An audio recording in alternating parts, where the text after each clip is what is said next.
Il y a bien longtemps, vivait un roi dont la sagesse était célèbre dans tout le pays. Rien ne lui restait inconnu, et il semblait que la nouvelle des choses les plus secrètes lui fût apportée par l'air.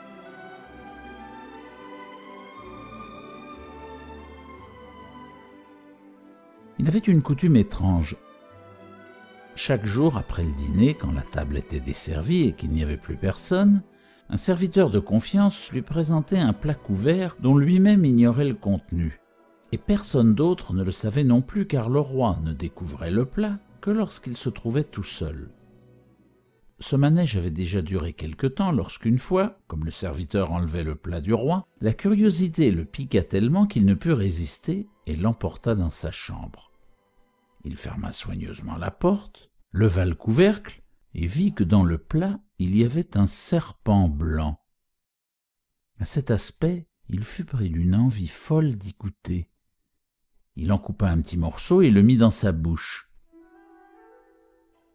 À peine le morceau eut-il touché sa langue qu'il entendit un petit gazouillis devant sa fenêtre.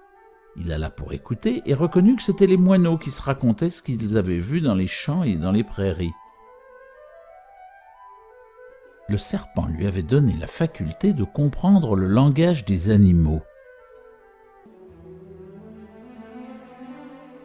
Il arriva que ce même jour, la plus belle bague de la reine disparut, et qu'on soupçonna le serviteur qui allait partout de l'avoir volée.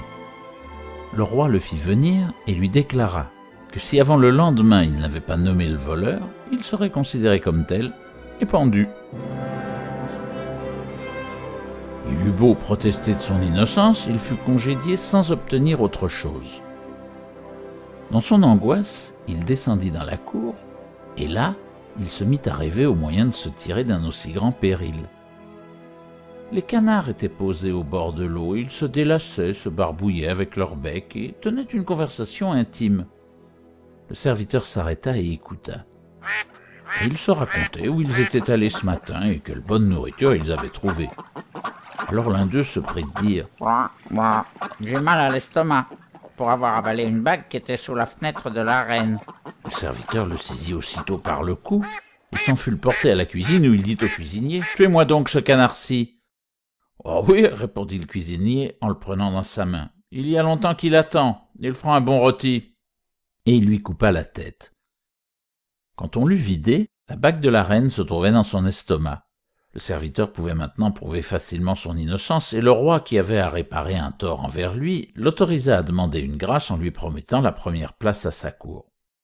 Mais il refusa tout et ne demanda qu'un cheval et de l'argent pour voyager, car il avait envie de voir le monde pendant quelque temps.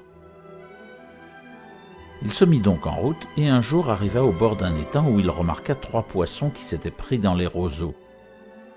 Comme il comprenait le langage des animaux, il les entendit se plaindre de ce qu'ils allaient mourir misérablement. Il eut pitié d'eux, descendit de cheval et remit les 3 prisonniers à l'eau.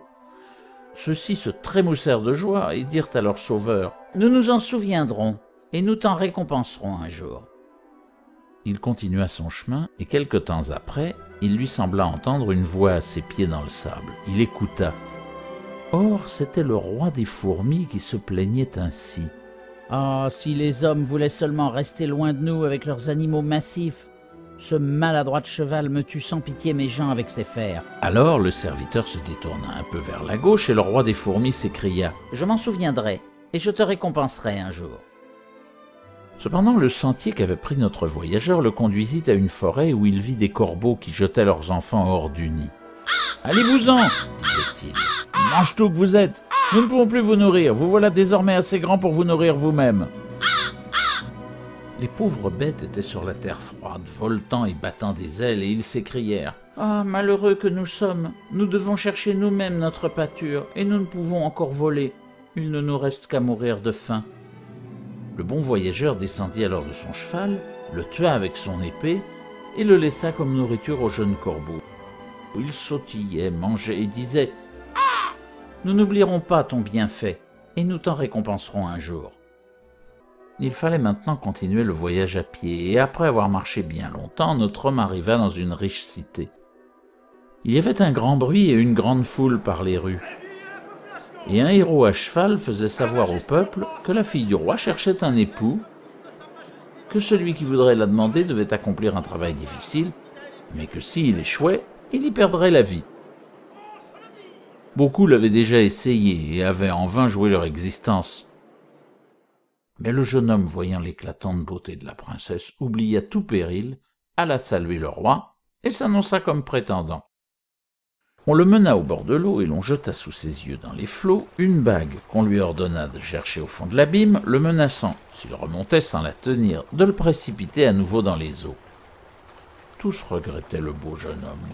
On le laissa seul sur le rivage de la mer.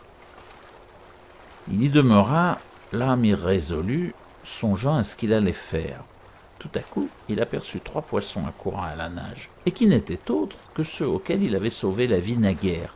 Celui du milieu avait au bec une coquille qu'il mit sur le rivage aux pieds du jeune homme, et lorsque celui-ci la prit et l'ouvrit, il y trouva la bague d'or.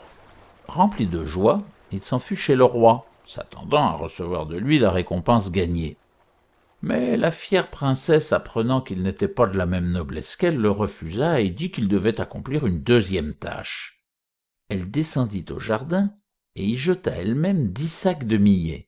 Il devra l'avoir ramassé avant que le soleil de demain soit levé et sans qu'il y manque un seul grain.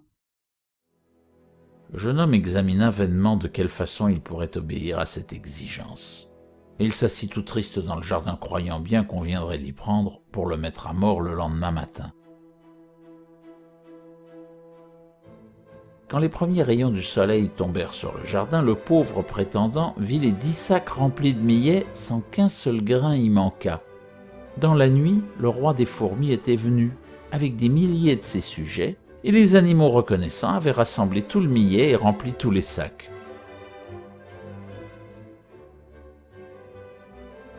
La fille du roi vint elle-même en ce lieu et vit avec étonnement que le jeune homme avait accompli ce qu'elle avait demandé.